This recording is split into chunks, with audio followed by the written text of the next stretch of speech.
Les États-Unis, principal allié d'Israël, ont menacé de bloquer un nouveau projet de résolution au Conseil de sécurité de l'ONU exigeant un cessez-le-feu humanitaire immédiat, alors que les bombardements israéliens ont fait 28 985 morts, en grande majorité des civils, dans le territoire palestinien depuis le 7 octobre.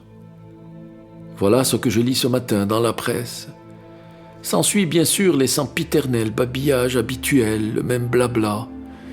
Voici un exemple. Malgré les pressions, le Premier ministre israélien Benjamin Netanyahou reste déterminé à poursuivre la guerre contre le Hamas, qu'il classe comme terroriste, à l'instar des États-Unis et de l'Union européenne.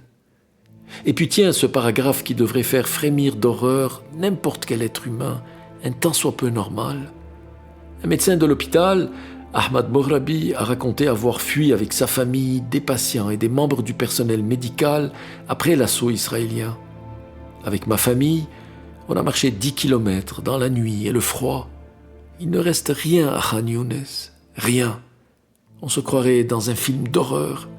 Il n'y a plus de rues, plus de bâtiments, seulement des cadavres partout, a-t-il dit. Mais aucun des dirigeants américains ne semble avoir cette capacité de saisir l'ampleur de ce massacre incessant et inégalé dans l'histoire moderne, inégalé par sa cruauté volontaire, par ses bombardements aveugles sur 2,4 millions de personnes prisonnières dans un territoire minuscule. Le sud de Gaza serait grand comme l'aéroport de Heathrow à Londres, et y sont entassés 1,4 million de réfugiés qui attendent non pas un avion pour voyager, mais pour être bombardés. Pour certains d'ailleurs, ce sera un aller simple, leur dernier voyage. Inégalé par son aspect documenté et manifeste de punition collective, inégalé par le nombre d'enfants amputés ou encore ensevelis sous les décombres, certains agonisant des jours jusqu'à leur mort certaine, puisqu'on ne dispose pas d'équipements nécessaires aux fouilles et que de toute façon, il n'y a le plus souvent pas d'électricité, pas d'eau, et j'en passe. Mais vous avez bien lu, les États-Unis menacent de bloquer un nouveau projet de résolution au Conseil de sécurité de l'ONU exigeant un cessez-le-feu humanitaire immédiat. Israël, en réalité, dirige et gouverne les Américains. Comment en serait-il autrement?